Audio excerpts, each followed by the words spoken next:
Hello readers, I'm Amy. Welcome to today's video. I'm going to be talking about some authors that I will never read.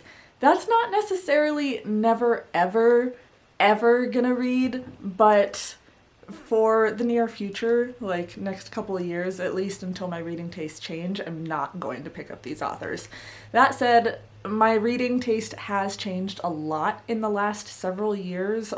My taste in books has definitely expanded, so maybe my mind will change eventually, but as I said, just not really looking forward to reading any of these authors anywhere in the near future. I'm going to explain why, of course. Also, my opinions on these authors, like as far as not wanting to pick them up, is really based a lot on people's reviews of them. So this kind of gets into that discussion of how important an honest review is from book reviewers. Like, even if you have an in with the author and you're really good friends with them and you know them really well, that doesn't necessarily mean that you'll be super into their writing. And I don't think that a negative review or a bad review or a lackluster review is a bad thing, because that means if you're like me and there's a writing style that you're not into, then you're not going to waste your time on a book that you know isn't going to be for you. Instead, you can spend your time reading an author or a writing style that is for you.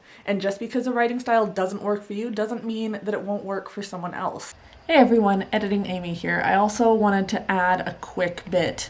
There are people like Rachel from Reads with Rachel, or there's also Rachel Oates and many others who will do whole video essays on books that they don't like. Like, they'll pick up a book that they know they're gonna hate, but they're going to spend a lot of time writing out these scripts and filming these video essays to really examine all of the reasons that they didn't like them, examine the culture around the person who wrote the book and how they grew up and their viewpoint and why they might have written that book, but why the person who's making the video isn't really into it. I am not that person. Every now and then there's a book that I might read on purpose, even though I know I won't like it, because I want to understand that viewpoint or I want to break it down in a video or something, but generally I'm not that person. And if you aren't that person, or like I'm not that person, I feel like it's kind of unfair to the author to be going into a book that you know you're gonna hate without having a purpose behind it. Like, don't hate read a book for the sake of hate reading it and then give it an awful review when you knew you were gonna hate it in the first place. Go in with some sort of intent, or alternatively, save yourself the time and the effort and the emotion and just pick up a book that you know you're gonna like. So if you pick up a book for the sake of like talking about reasons that you don't like it, awesome, that's your intent, go for it. I am just personally not that person. Let's start with J. Kristoff. Now, J. Kristoff has some scandals that have come up. This isn't really all that off-putting to me because I have read several authors that have had scandals actively occurring or have occurred in the past that I've been aware of and still picked up the author out of curiosity. So that doesn't really put me off.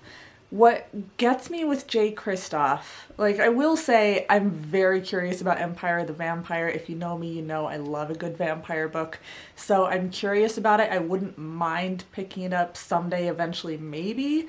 However, I spent a lot of time when I was first on BookTube watching Murphy Napier.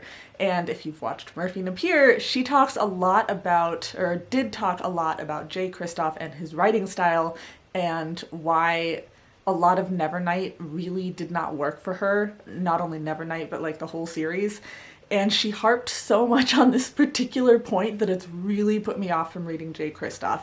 And Murphy Napier in her videos talks a lot about how J. Kristoff and his metaphors don't really work.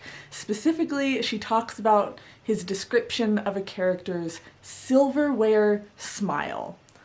What is that supposed to mean? Is it a really straight smile, a shiny smile, a metallic kind of dangerous smile? Like, I'm with her on this one. Silverware smile isn't really a phrasing or a metaphor that I feel works in any way.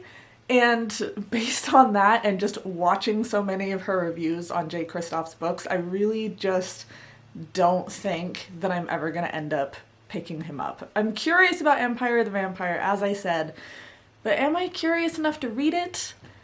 I don't think so, because writing really can make or break a book for me. It almost, like, I want an interesting plot, of course, but you can have the most interesting plot, and if the writing just isn't there, I'll struggle to enjoy myself. Next up on this list is Erin Morgenstern.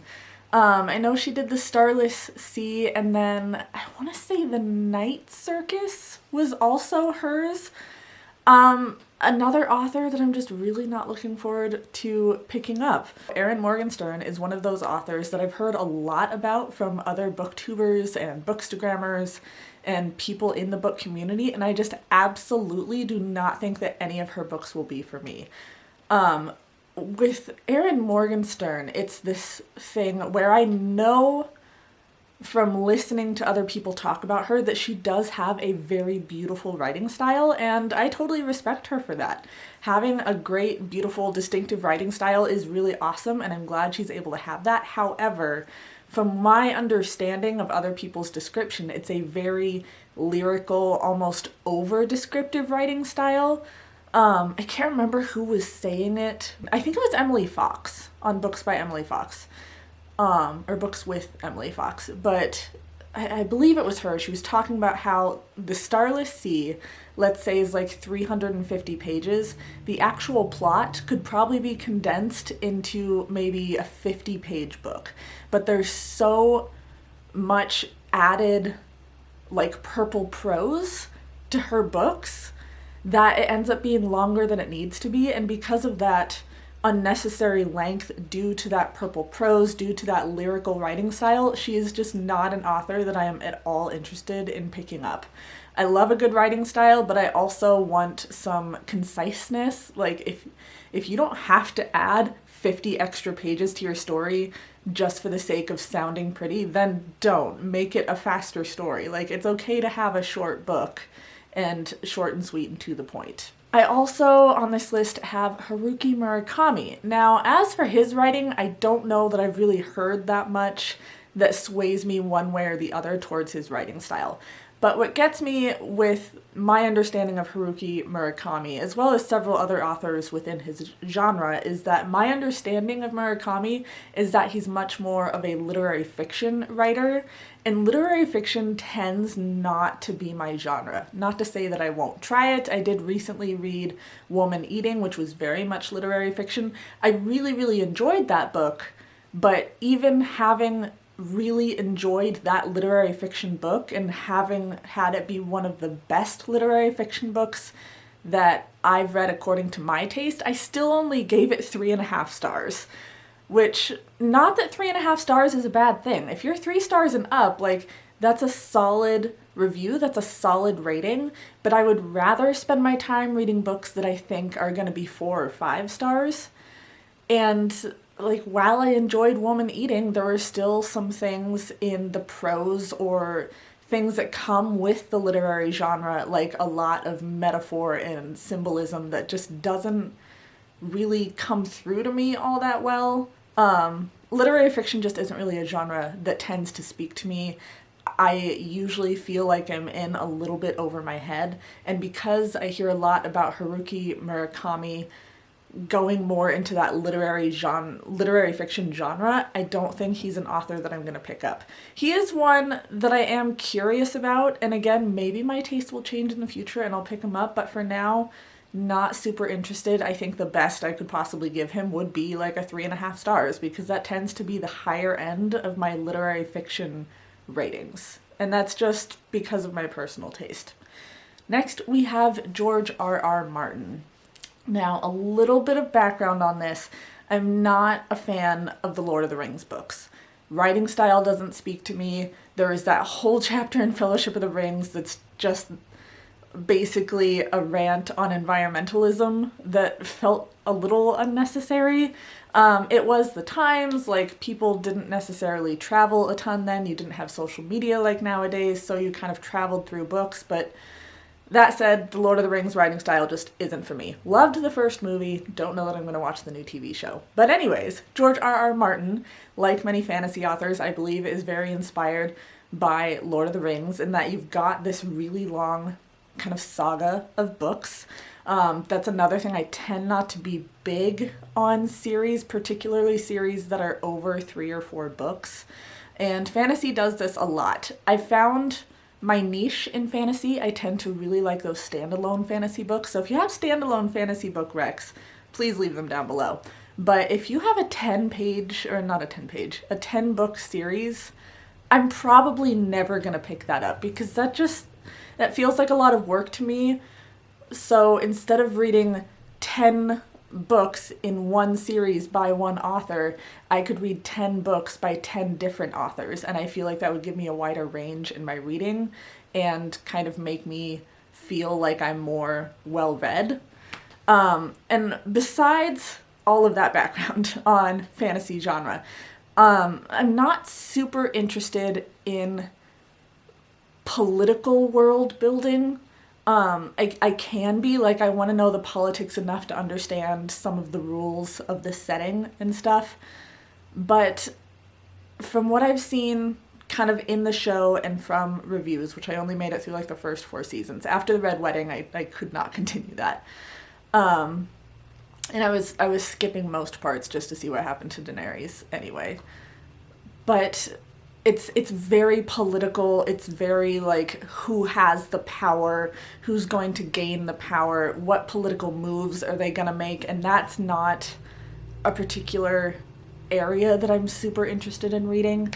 And also, I have heard that George R.R. Martin's sexual assault scenes can be really gratuitous, and not into that. If there happens to be an assault scene in a book that I'm reading, or if I pick up that book knowing that it discusses sexual assault in an interesting way, certainly I'll pick it up. But for one thing, hearing about sexual assault from a woman writer that concerns a woman character getting assaulted feels very different than reading a man author writing about a woman's sexual assault. Do you know what I mean? Like, somehow a man writing about that just doesn't really sit well with me. I don't know. That's like a personal thing. If a man writes about a man being assaulted, that's one thing. But including women's sexual assault, and also I'm kind of with Emily Fox on this one, because on her channel she talks about it a lot, where if you need sexual assault, or you feel you need sexual assault to advance your story, there's something you're just not quite doing right. If I'm going to read about sexual assault, I want it to be in an interesting way that talks about the effects of assault and that kind of advances that narrative and that discussion around the topic. Don't include it for the sake of advancing the plot, if that makes any sense. Regardless, sexual assault, politics, long series, super wordy books, George R.R. Martin, I am not at all interested, and I know for a fact I'm never going to read that author. Then we have Dan Brown. Dan Brown is one of those like mass market, I call them grocery store books. You see his books in grocery stores a lot. I do like the grocery stores are getting a little more variety in the books that they carry. Not that that's their main point, their main thing that they're selling. But Dan Brown, I know I watched the Da Vinci Code movie at one point as a kid, and it was interesting enough. Like, it's Tom Hanks. I'm always interested in Tom Hanks. But while the Da Vinci Code series always sounded kind of intriguing, more and more over the last couple of years, as people kind of examine previous popular books, I've heard a lot about, bringing it up again, writing style. From what I can understand from people's reviews, Dan Brown actually is pretty poor at writing. Doesn't have a particularly complex writing style. Just because you can write a book doesn't necessarily mean that you're going to write it well, and based, again, on people's reviews and people's feedback on his writing style, on his books, not interested in picking him up.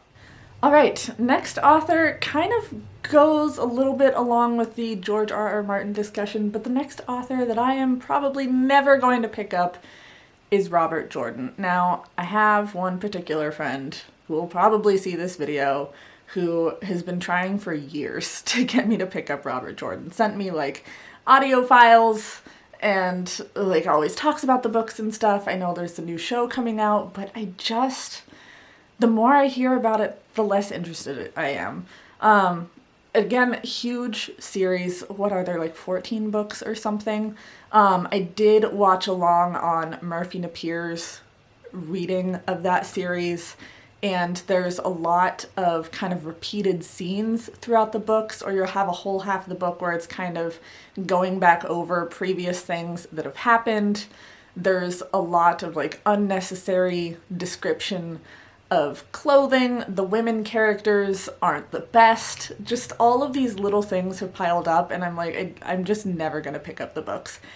A lot of it sounds a little bit dry. It's a huge long series. Why read 14 books from one author from one series when I can just read 14 separate authors and be more widely read? Length, writing style, fantasy, not super interested. Please don't be angry with me for my personal opinions on that. I know and understand that Robert Jordan is a very well-loved author. Good for him. I'm just not gonna be one of the readers who loves him. And last one that I decided to include in here was Kafka. I've heard the term Kafka-esque, which I've always kind of been intrigued on what that was supposed to mean. I've heard about the metamorphosis. It sounds more on the literary fiction side, which already kind of puts me off. And then when you look up a description of Kafka's writing style, on Google it says, in his popular tale, The Metamorphosis, Kafka incorporates radical, absurdist details coupled with vivid imagery and particularly stark language and diction. And then there was another spot that I'd read something, I don't remember where I'd found it, but this definition or this discussion of his writing style includes the word absurdist, which I did read a Night Vale book recently, so I'm kind of dipping my toes into absurdism, but it's not really a genre I've ever picked up or been interested in. And at one point over the last couple days, I don't remember where I saw it, but it had used the phrase speculative fiction in talking about his writing, and speculative fiction really I tend to lump in with literary fiction, where it is not something that I'm super interested in. I have tried a couple of speculative books and they just have not worked for me. It's worse in that I'm in even more over my head, and I just don't want to do that to myself. Why read complicated books that I don't think I'll enjoy when I can read something that is more to my style, tastes, and understanding? So that is a list of some authors that I will never read. Never, not never ever, like never really say never, but I will probably never read these authors. I am going to be filming a part 2, which is going to discuss authors that I will never again be reading. So if you want to see that, go ahead and subscribe, subscribe, be my friend on social media. I hope you enjoyed this video, and I will see all of you in my next one. Bye, friends.